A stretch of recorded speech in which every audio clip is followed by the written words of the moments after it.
അൻവർ കള്ളക്കടത്തുകാരുടെ ആളാണ് എന്ന മുഖ്യമന്ത്രിയുടെ ആ ഒരു ആരോപണം UDF വിശ്വസിക്കുകയാണ്. ഞങ്ങൾ വിശ്വസിക്കുകയല്ല, അന്വേഷിക്കണമെന്നാണ് മുഖ്യമന്ത്രിയോട് പറഞ്ഞത്. കേരളത്തിന്റെ ആഭ്യന്തരമന്ത്രിയാണ് പറയുന്നത്. കേരളത്തിന്റെ ആഭ്യന്തരമന്ത്രിയാണ്. അദ്ദേഹത്തിന്റെ പാർട്ടിയിലെ ഒരു MLA കുറിച്ചാണ്. അത് അന്വേഷിക്കണമെന്നാണ് ഞങ്ങൾ പറഞ്ഞത്. ഉണ്ടല്ലോ, പൂരം കലക്കിയത് ജുഡീഷ്യൽ അന്വേഷണം. AR അജിത് കുമാറിനെ സസ്പെൻഡ് ചെയ്യണം. അല്ല, അൻവറിന്റെ പേപ്പർ എവിടെന്നാ കിട്ടിയെന്ന് എല്ലാവർക്കും അറിയാമല്ലോ. അല്ലല്ലേ, അൻവറിന്റെ പേപ്പർ ഞങ്ങളുടെ കയ്യിലുണ്ട്. ഞങ്ങൾ ആ അൻവർ ശങ്കരാടി മറ്റേ വിയറ്റ്നാം കോളനിയിലെ രേഖയുണ്ടെന്ന് പറഞ്ഞ് കൈ കാണിച്ചതുപോലെ ഞങ്ങൾ കാണിക്കാൻ തയ്യാറല്ലാത്തതുകൊണ്ടാണ് ആ രേഖകളൊന്നും ഞങ്ങൾ പറയാതെ ആരോപണങ്ങൾ പറഞ്ഞു.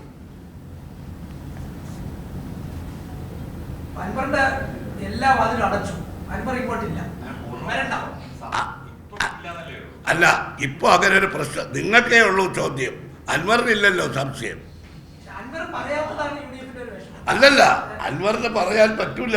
കാരണം അൻവറിന് അങ്ങനെ പറയാൻ പറ്റില്ല. അൻവർ പറഞ്ഞല്ലോ, ഞാൻ UDF ഇല്ല, LDF ഇല്ല, ഞാൻ മധ്യത്തിലാണ് ഇരിക്കാൻ പോകുന്നത്.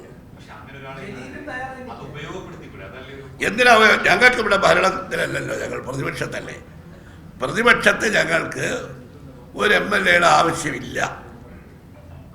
ഞങ്ങൾ പറഞ്ഞുകൊണ്ടേയിരിക്കുന്ന കാര്യം, അതിനുവേണ്ടി നിയമസഭയിൽ പ്രതിപക്ഷം ശക്തിയായ പോരാട്ടം നടത്തുമ്പോൾ അവിടെ നിശബ്ദമായിരുന്ന് മുഖ്യ ഭരണപക്ഷത്തിന് കൈമുക്കിയ ഒരു MLA ഇപ്പോൾ അദ്ദേഹത്തിനുണ്ടായ എന്തെങ്കിലും തിക്താനുഭവങ്ങളുടെ ഫലമായിട്ടായിരിക്കാം അദ്ദേഹം പാർട്ടിക്കകത്തൊരു കലാപം ഉണ്ടാക്കുമ്പോൾ ആ MLA-യെ പിന്തുണയ്ക്കാനും അദ്ദേഹത്തിൻ്റെ പിന്തുണ തേടാനും UDF-ന് അങ്ങനെയുള്ള ഒരു രാഷ്ട്രീയമായ ഒരു പാപ്പരത്ത് ഇപ്പോൾ UDF-ന്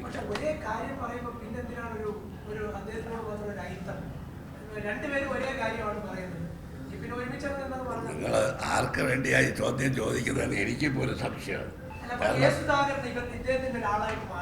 ഇല്ല ഇല്ല, കെ സുധാകരൻ വളരെ ക്ലിയറായി പറഞ്ഞല്ലോ.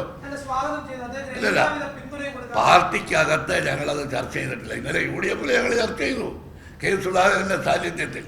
UDF-ന്റെ തീരുമാനം, നമ്മൾ അൻവറിനെ നമ്മൾ കൊള്ളാനും തള്ളാനും ഒന്നും നമ്മൾ തയ്യാറല്ല. അൻവർ ഉയർത്തിയത് ഞങ്ങൾ ഉയർത്തിയ ആരോപണങ്ങൾ.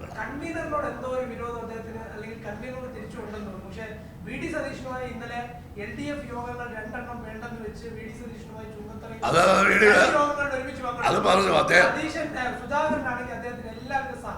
ഇല്ല ഇല്ല, ഇവരാരും UDF-ന്റെയും പാർട്ടി ലൈനിനും എതിരായിട്ടുള്ള നിലപാട് പറഞ്ഞിട്ടുള്ള ആളുകളല്ല.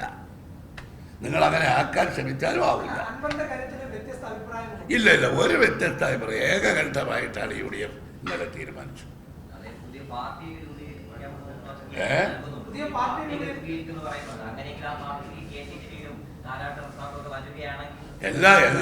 എല്ലാ അസംതൃപ്തരും ഒരുമിച്ച് കൂടി ഒരു പാർട്ടി ഉണ്ടാക്കട്ടെ. ആ പാർട്ടി അവർ ആരുടെ കൂടെ കൂടണമെന്ന് അവരാലോചിച്ചോട്ടെ. ഞങ്ങളെന്ത് അഡ്ജസ്റ്റ്മെന്റ്? ഇതുവരെ മുഖ്യമന്ത്രിയുമായിട്ടും കൊള്ളക്കാരുമായിട്ടും അഡ്ജസ്റ്റ്മെന്റ് നടത്തിയ ഒരാൾ ഇപ്പോൾ വന്നിട്ട് പറയാം ഞങ്ങൾ അഡ്ജസ്റ്റ്മെന്റ്. BJP-യും CPM-ഉം തമ്മിലുള്ള അഡ്ജസ്റ്റ്മെന്റ് അദ്ദേഹം പറഞ്ഞത് മനസ്സിലായി. ബാക്കി ഒരു അഡ്ജസ്റ്റ്മെന്റും ജനങ്ങൾ വിശ്വസിക്കില്ല. നിയമസഭ കൂടുകയല്ലേ, അത് പറയേണ്ടത് പ്രതിപക്ഷ നേതാവാണ്. നിയമസഭ കൂടുന്ന ദിവസം തന്നെ നിയമസഭയുടെ UDF സംയുക്ത പാർലമെന്ററി പാർട്ടി കൂടും. തീർച്ചയായിട്ടും ഇത് പ്രതിഫലിക്കുമല്ലോ നിയമസഭയിൽ. നിയമസഭ കൂടുമ്പോൾ പിന്നെ മിണ്ടാതിരിക്കാൻ പറ്റും.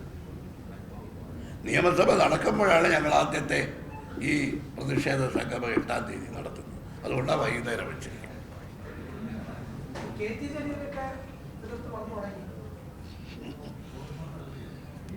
അവരൊക്കെ വാർത്തകൾ പത്രത്തിൽ വായിക്കലേ ഉള്ളൂ.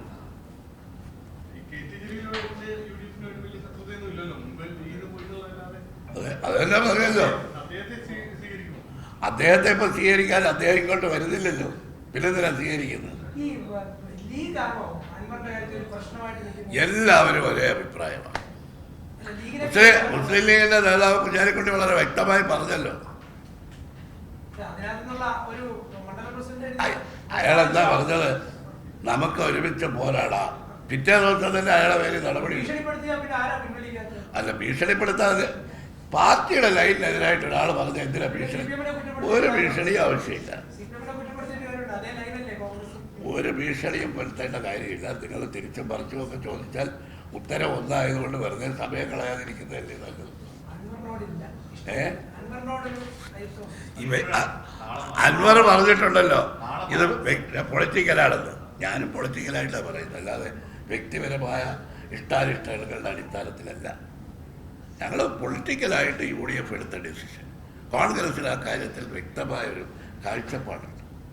ആ കാഴ്ചപ്പാടാണ് ഞങ്ങളെല്ലാം പറഞ്ഞുകൊണ്ടിരിക്കുന്നത്. ഇത് ഈ നമ്മുടെ സനകരെ പോലെയും കമലേഷിനെ പോലുള്ള ആളുകൾ തിരിച്ചും മറിച്ചും ചോദിക്കുമ്പോൾ പ്രസിഡന്റിനോട് ചോദിച്ചപ്പോൾ അദ്ദേഹം പറഞ്ഞു രാഹുൽ ഗാന്ധിയെക്കുറിച്ച് പറഞ്ഞതെല്ലാം തിരുത്തി വരട്ടെ, അപ്പം ആലോചിക്കാൻ തന്നെ പറഞ്ഞു. അല്ല, അതെ, അയാൾ ഉന്നയിക്കുന്ന ഈ ആരോപണങ്ങളിൽ ഞങ്ങളുടെ പിന്തുണയുണ്ടെന്ന് പറഞ്ഞാൽ അൻവറിന് പിന്തുണയുണ്ടെന്നാണോ? അല്ലല്ലോ.